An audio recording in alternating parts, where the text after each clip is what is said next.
just curious about that. Yeah, just wondering. I got one.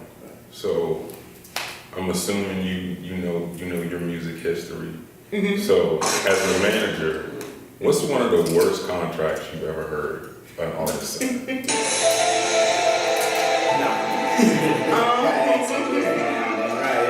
So I would have to say actually a publishing contract. So everything that Diddy did as a publisher. Lord. As a music publisher, I don't even know how they allowed this to happen.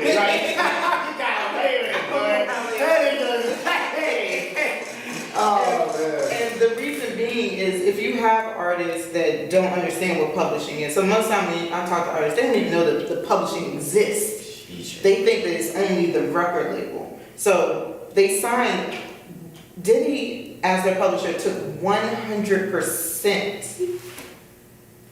He had 100% of publishing for Biggie, publishing for Mace. And then they come out later, and so like, you know, the whole situation where Mace, where he's saying like, oh, well, Diddy stole, he didn't, you signed. You signed that big bro. You signed. And it's crazy because another thing why nobody, when the money was good, nobody asked questions because Diddy was literally making like, he's getting checks, those sync licensing checks from their songs being in movie and TV and film, and and commercials. So when he's getting that money, he's coming in, he's got like $500,000 checks here and then go buying them like a Lexus or something. Just throwing in like a little, like, he's doing that, so he's still keeping. Hold on. I mean, basically, already kind of established this, but this nigga honestly probably was signing publishing deals on their behalf. Like, He was Jesus Christ. He was their publisher. So, hey, Sony, let's talk. Yeah. He handled all 100%. Because I didn't really, like, I knew that, but like, Damn. as a business owner, yeah, making a whole deal on somebody else's behalf, that's it. So is Mason showing up today? Nah. No, It's just us. Yeah, sign the paper. Right?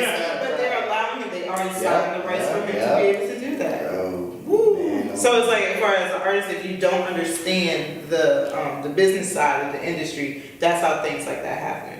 You have instances like with NBA YoungBoy, where he made, I'm sorry, it's not funny, I'm sorry. He made like 20 or something crazy amount of albums in a very short time frame.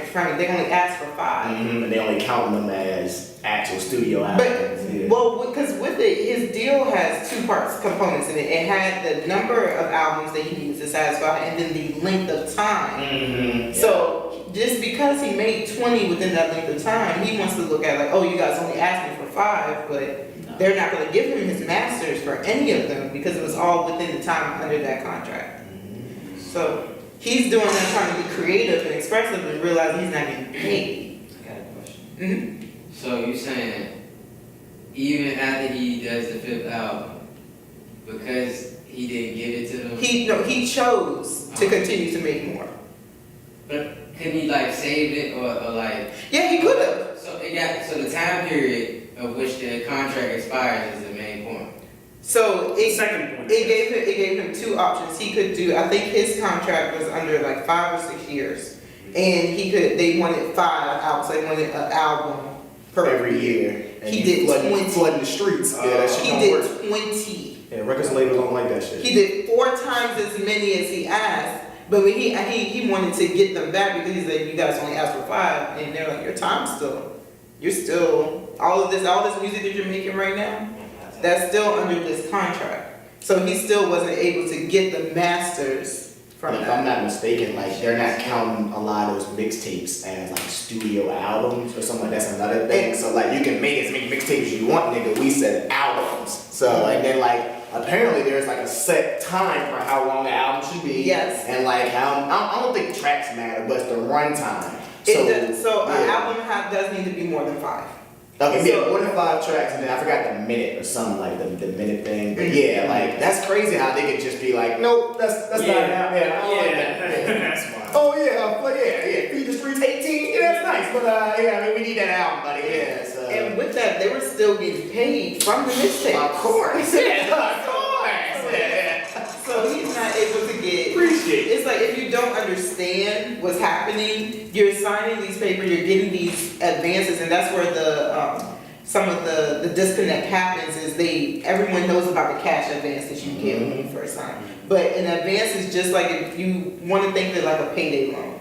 It's literally is a loan. So the record label is acting as a bank where like, okay, by signing this, we'll go ahead and give you So when $2 you million. rappers are signing a deal and putting the money up to their ears. And that's all that they have to eat until their next deal. Yeah, to eat. Yeah, that's it. So what's one of the best contracts you've seen an artist sign? I am not against record labels at all, but I do see that with the way that the industry is changing, is a lot easier for someone to be successful independent. I personally think distribution deals are the best for right now. So a distribution deal is going directly to like Empire, not Empire as far as recording studio, but Empire as a distributor, Sony as a distributor, using those major distributors to as opposed to CD Baby and DistroKid. Instead of those, you're using Sony. So you're going to have to pay. Like they have deals for artists where they will instead of having them pay to use the services, they will give them a deal just like they would for a record label. So you can get paid from a distribution deal, but it's an advance. And they're still going to, once your royalties come in, they're going to hold on to it until they get their money back. But if an artist wants to remain independent and really wants to push the music and keep creative control, I think distribution deals 100% are going to be the best way to go. I got a question.